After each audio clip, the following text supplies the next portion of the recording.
Bonjour à tous et bienvenue sur la ferme Produce Center.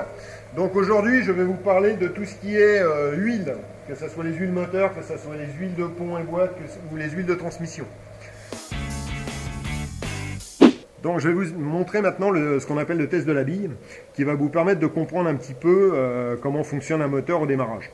En supposant que votre tracteur est froid, donc vous voyez qu'ici nous avons 4 billes avec 4 grades différents, la 1540, la 1040, la 540, la 530. Donc là votre tracteur est froid, vous montez dans le tracteur, vous mettez la clé dans le contact et vous démarrez le moteur. Et regardez bien ce qui se passe, regardez bien la vitesse de déplacement des différentes billes. Vous voyez que pour la 530 qui est déjà arrivée, on se retrouve avec un moteur avec une fluidité supérieure à la 1540 qui se trouve ici. Simplement pourquoi? Parce que ce grade 5 est plus bas que celui-ci, et plus le grade hiver est bas, plus votre huile sera fluide à froid. Je vais déjà commencer par vous parler de tout ce qui concerne l'huile moteur.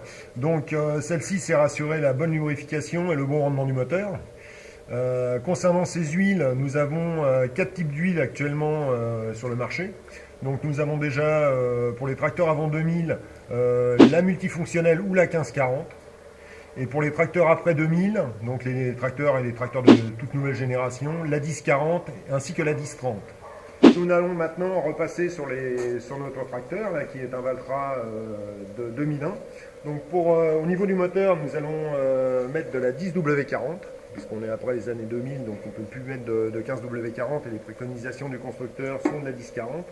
Donc cette huile en 1040 est une huile semi-synthétique, contrairement à de la 1540 qui dans tous les cas est une huile minérale. Pour ce faire, nous allons bien sûr faire la vidange du moteur. Et une fois que nous aurons tout remis en ordre, nous allons simplement ouvrir ici, remettre de l'huile ici et après utiliser la jauge qui se trouve ici pour faire le niveau. Donc maintenant, nous allons passer sur tout ce qui concerne les ponts avant et réducteurs de ponts avant. Donc pour vidanger ce réducteur, donc ici on n'est pas tout à fait en bas, donc on va le mettre bien en bas de façon à ce que l'huile puisse bien s'écouler. Une fois que nous aurons fait ça, nous allons remettre au niveau ici, donc on peut voir ici, on va le remettre ici vraiment à l'horizontale de façon à avoir ce bouchon là ici de façon à pouvoir faire le niveau. Donc on va remplir, on va dire sur toute cette partie là, le réducteur. En utilisation d'huile, nous allons utiliser de la SAE 90, donc c'est de la 80-90, hein, c'est l'huile boîte et pont. Il y a aussi possibilité d'utiliser de la 85W40, mais ça c'est plutôt destiné aux tracteurs de très grosse puissance pour limiter les effets de friction et tous les problèmes on va dire d'usure. Donc nous allons aussi procéder à la vidange de toute la boîte et du pont sur ce tracteur. Concernant ce modèle-là, nous avons un système hydraulique qui est commun à la boîte de vitesse et au pont. L'orifice de remplissage est ici. Pour cela, nous allons utiliser ce qu'on appelle une huile de transmission, c'est-à-dire que c'est une huile qui sert pour tout ce qui est boîte de vitesse, relevage hydraulique, frein immergé. C'est commun, c'est un ensemble. Il peut arriver aussi sur certains modèles, sur certaines marques, que vous ayez un réservoir à part ou que vous ayez un relevage indépendant de la boîte de vitesse. Dans ce cas-là, il ne faudra absolument pas mettre d'huile de transmission dedans, il faudra ne mettre que de l'huile hydraulique, et purement hydraulique.